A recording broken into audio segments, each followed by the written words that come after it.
এইটো video discuss কৰিম DLED second সেমিস্টাৰৰ পেপাৰ S22 অৰ্থাৎ আন্ডাৰষ্টেণ্ডিং সোসাইটি এডুকেশ্যন এণ্ড কাৰিকুলামৰ যিটো ইউনিট 2 আছে ফিলসফিক্যাল পাৰ্সপেক্টিভছ অন এডুকেশ্যনৰ মন্টেছৰী মেথড অফ টিচিং তাৰ এটা কুৱেশ্যন লৈ আহিছো right about the Montessori method of education Maria Montessori এগৰাকী ইটালিয়ান স্বাস্থ্যবিদ শিক্ষাবিদ আৰু পৰীক্ষাত মানৱতাবাদী আছিল তেখেতৰ মন্টেছৰী শিক্ষা প্ৰণালী বুলি বিখ্যাত প্ৰাথমিক শিক্ষা প্ৰণালীৰ বাবে প্ৰসিদ্ধ আছিল তেওঁ উদ্ভাৱন কৰা শিক্ষা ব্যৱস্থাৰ ধাৰণাটো বৰ্তমান সমগ্ৰ বিশ্বৰ ৰাজহুৱা খণ্ড আৰু ব্যক্তিগত খণ্ডৰ বিদ্যালয়সমূহত চলি আহিছে মাৰিয়া মন্টেছৰীৰ জন্ম হৈছিল 1870 চনৰ 31 আগষ্ট তাৰিখে ইটালীৰ চিয়াৰাভেলৰ এক সম্ভ্ৰান্ত পৰিয়ালত 1894 চনত ৰোম বিশ্ববিদ্যালয়ৰ পৰা স্নাতক মাৰিয়া আছিল ইটালীৰ প্ৰথমগৰাকী মহিলা চিকিৎসক এগৰাকী সহকাৰী চিকিৎসক হিচাপে কৰ্মজীৱনৰ পাতনি মেলা মন্টেছৰীয়ে বিকলাংগ আৰু মানসিকভাৱে বাধাগ্ৰস্ত শিশুসকলক চোৱাচিতা কৰিবলৈ দায়িত্ব পাইছিল এনে শিশুবোৰৰ বাধাগ্ৰস্ততা দূৰ কৰাত সফল হোৱা মাৰিয়া মন্টেছৰীয়ে দেশৰ অভিভাৱক আৰু অন্যান্য নাগৰিকসকলৰ দৃষ্টি আকৰ্ষণ কৰিবলৈ সক্ষম হৈছিল 1899 চনত তেওঁ বিকলাংগ বিদ্যালয়ৰ সঞ্চালক হিচাপে নিযুক্তি লাভ কৰে মন্টেছৰীয়ে এক ডজনতকৈ অধিক গ্ৰন্থ লিখিছে তেওঁৰ দুখন বিখ্যাত গ্ৰন্থ হ'ল Montessori method the absorbent mind Maria Montessori শিক্ষাৰ তত্ত্ব মাৰিয়া মন্টেছৰী মতে শিক্ষাৰ মূল উদ্দেশ্য হ'ল সমাজৰ উপযুক্ত সদস্য হ'ব পৰাকৈ জীয়াই থাকিবলৈ শিশুৰ শাৰীৰিক বৌদ্ধিক আৱেগিক অনুভূতি আৰু সামাজিক সামৰ্থ্যৰ বিকাশ ঘটোৱা মন্টেছৰীয়ে কিণ্ডাৰগাৰ্টেন পদ্ধতিৰ উদ্ভাৱক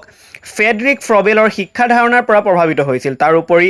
জোহান হেনৰিক পেষ্টালজিৰ দ্বাৰাও প্ৰভাৱিত হৈছিল প্ৰসংগক্ৰমে উল্লেখযোগ্য যে পেষ্টালজিয়ে শিশুৰ শিক্ষা বিভিন্ন কৰ্ম বা ক্ৰিয়াকাণ্ডৰ জৰিয়তে সম্ভৱ বুলি বিশ্বাস কৰিছিল ৰুছুৰ শিক্ষা ধাৰণাও মন্টেছৰীক পৰিপুষ্ট কৰিছিল আৰু মন্টেছৰীয়ে শিশুৰ অনুভৱ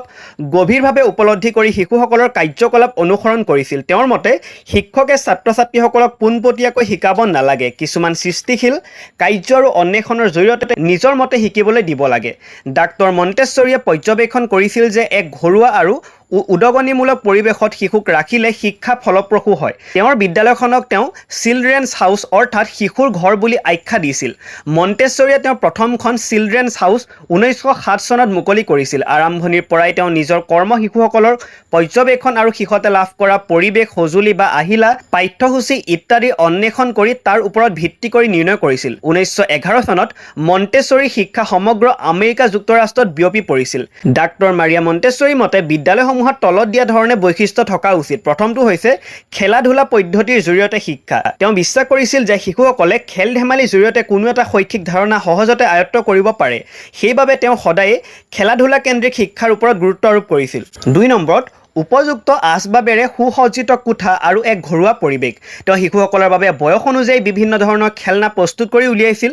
যাৰ জৰিয়তে শিশুৱে খেলা ধূলাৰ জৰিয়তে শিক্ষা লাভ কৰিব পাৰিছিল তাৰ লগতে সদায় বিদ্যালয়ৰ পৰিৱেশ ঘৰুৱা পৰিৱেশৰ দৰে বৰ্তাই ৰখাত তেওঁ গুৰুত্ব আৰোপ কৰিছিল তৃতীয়তে শিশুসকলৰ প্ৰতি পূৰ্ণ স্বাধীনতা তেওঁ শিশুসকলক পূৰ্ণ স্বাধীনতা প্ৰদান কৰিছিল কোনো ধৰণৰ বাধা আৰোপ কৰা নাছিল শিশুসকলে নিজ ইচ্ছা অনুসৰি যি মন যায় কৰিব পাৰিছিল 4 নম্বৰত কোনো কঠোৰ সময় তালিকা থকা অনুচিত তেওঁৰ শিক্ষণ পদ্ধতিত কোনো ধৰণৰ সময়সূচী বা সময়ৰ তালিকাৰ ব্যৱস্থা নাই তেওঁ এইটো থকাটো অনুচিত বুলি বিশ্বাস কৰিছিল তেওঁৰ মতে শিশুসকলক কোনো কঠোৰ সময় তালিকাৰ মাজত সীমাবদ্ধ কৰাটো ঠিক নহয় 5 নম্বৰত ইন্দ্ৰিয়সমূহৰ প্ৰশিক্ষণ মন্টেছৰী শিক্ষণ পদ্ধতিত ইন্দ্ৰিয়সমূহৰ প্ৰশিক্ষণৰ ওপৰত বিশেষভাৱে গুৰুত্ব প্ৰদান কৰা হৈছিল ইন্দ্ৰিয়সমূহৰ যথাযথ প্ৰশিক্ষণৰ জৰিয়তেহে শিশুৰ সৰ্বাংগীন বিকাশ সম্ভৱ হয় বুলি তেওঁ বিশ্বাস কৰিছিল তাৰ পাছত শাস্তিমূলক ব্যৱস্থাৰ আৰোপ কৰা উচিত নহয় এই শিক্ষণ পদ্ধতিত যিহেতু শিশুসকলক পূৰ্ণ স্বাধীনতা প্ৰদান কৰা হয় গতিকে ইয়াত শাস্তিৰ স্থান নাই তেওঁ বিশ্বাস কৰিছিল যে শাস্তিৰ জৰিয়তে শিক্ষণ কাৰ্য সম্পাদন কৰাটো অনুচিত তাৰ পাছতে প্ৰতিটো শিশুৰ বাবে ব্যক্তিগত মনোযোগ সমানে দিয়া উচিত তেওঁ বিশ্বাস কৰিছিল যে শ্ৰেণীকোঠাৰ ভিতৰত শিক্ষকে প্ৰতিজন শিশুকে সমানে গুৰুত্ব প্ৰদান বা মনোযোগ দিব লাগে শেষত ক'ব পাৰোঁ যে মাৰিয়া মন্টেছৰী শিক্ষা প্ৰণালী সঁচাই বিশেষভাৱে আকৰ্ষণীয় সেইবাবে আজিকালি পৃথিৱীৰ সকলোতে মন্টেছৰী শিক্ষা প্ৰণালী ব্যৱহৃত হৈ আছে এই প্ৰণালী ভাৰতৰ পাঠশালা বিদ্যালয়সমূহতো ব্যৱহাৰ কৰা দেখা যায় তেওঁৰ খেলা ধূলা কেন্দ্ৰিক শিক্ষা ধাৰণাটো অতি জনপ্ৰিয় ভাৰতবৰ্ষৰ শিক্ষা ব্যৱস্থাটো খেলা ধূলাৰ জৰিয়তে শিক্ষাৰ ওপৰত গুৰুত্ব দিছে গতিকে যদিহে ভিডিঅ'টো চাই ভাল পালে তেন্তে চেনেলটো ছাবস্ক্ৰাইব কৰিব নাপাহৰিব এনেকুৱা ধৰণৰ ভিডিঅ' আগলৈ পাই থাকিবৰ বাবে